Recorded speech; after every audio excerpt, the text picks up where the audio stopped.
ರಾಜಕೀಯ ನಾಯಕರದ್ದು ಎಲ್ರದ್ದು ಇದೆ ಅಂತ ಹೇಳ್ತೀರಿ. ಆದ್ರೆ ಸಿದ್ದರಾಮಯ್ಯನವರ ಒಂದೇ ಒಂದು ಟಾರ್ಗೆಟ್ ಅಂದ್ರೆ ಸಿದ್ದರಾಮಯ್ಯನವ್ರನ್ನ ಟಾರ್ಗೆಟ್ ಮಾಡೋದ್ರ ಮೂಲಕ ಜನಪ್ರಿಯತೆನ ಗಳಿಸ್ಲಿಕ್ಕೆ ಮುಂದಾಗಿದ್ರ ಸ್ನೇಹ ಮೈಕೃಷ್ಣ ಅವರು. ಖಂಡಿತ ಅಲ್ಲ ಸರ್.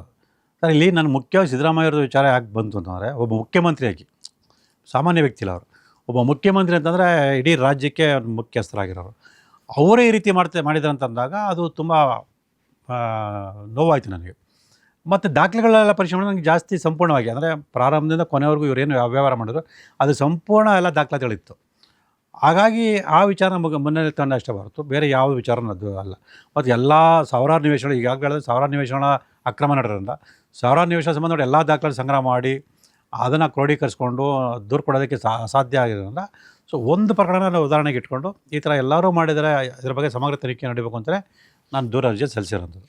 ಬೇರೆ ರಾಜಕಾರಣಿಗಳ ಬಗ್ಗೆ ಧ್ವನಿನೇ ಹೊರಗೆ ಬರ್ತಾ ಇಲ್ವಲ್ಲ ಸರ್ ನಿಮ್ದು?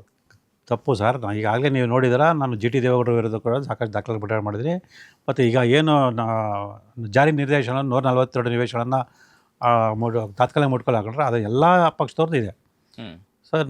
ಹೆಸರುಗಳು ಮುಂದಕ್ಕೆ ಬಂದಿಲ್ಲ ಅಂದ ತಕ್ಷಣ ನಾನು ಅವ್ರನ್ನ ವಿರುದ್ಧ ಮಾಡಿದ್ದಲ್ಲ. ನಾನು ಈಗಾಗಲೇ ಹೇಳಿದಾಗೆ ಏನು ದಾಖಲೆ ಸಿಗುತ್ತೆ ಅದ್ರ ಮೇಲೆ ಅಷ್ಟೇ ಇದು ಮಾಡ್ಕೊಂಡು ಹೋಗ್ತೀನಿ. ಸೊ ಇನ್ನೂ ತನಿಖೆ ಸಂದರ್ಭ ಎಲ್ಲ ದಾಖಲೆ ಬಂದಾಗ ಅಂತಿಮ ವರದಿ ಸಲ್ಲಿಸಿದಾಗ ಯಾವ ಪಕ್ಷರು ಎಷ್ಟೆಷ್ಟು ನಿವೇಶನ ಇತ್ತು ಅನ್ನೋದೆಲ್ಲ ಸತ್ಯ ಇಚ್ಛೆ ಬರುತ್ತೆ. ಇಲ್ಲಿ ನಮ್ಮ ಹತ್ರ ಹೇಳ್ಬೋದಾ ಸರ್, ಯಾರ್ಯಾರ ದಾಖಲೆಗಳು ಸಂಗ್ರಹ ಆಗಿದೆ ಸ್ನೇಹ ಮೈಕೃಷ್ಣ ಅವ್ರ ಹತ್ರ? ಸರ್ ಅದೇ ಹೇಳಿದ, ಅಲ್ಲಿ ಏನಾಗಿದೆ, ಎಲ್ಲ ರಾಜಕಾರಣಿಗಳು ನೇರವಾಗಿ ಅವ್ರ ಹೆಸರಲ್ಲಿ ಪಡ್ಕೊಂಡಿರೋಲ್ಲ ಸರ್.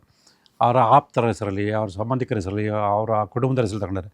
ಅವ್ರು ಯಾರ್ಯಾರು ಅಂತ ನನಗೆ ಗೊತ್ತಿಲ್ಲದಿರೋದ್ರಿಂದ ಸೊ ನನಗೆ ಈಗಲೇ ಗುರುತಿಸೋಕ್ಕಾಗ್ತಿಲ್ಲ. ಸೊ ಈಗ ಗುರುತಿಸೋ ಪ್ರಕಾರ ಸದ್ಯಕ್ಕೆ ಜಿ ಟಿ ದೇವೇಗೌಡರು ಬಂದಿದೆ. ಹಾಗೆ ಮುಂದಿನ ದಿನಗಳಲ್ಲಿ ಅವ್ರ ಸಂಬಂಧಿಕರು ಯಾರು ಅಂತ ನಂಗೆ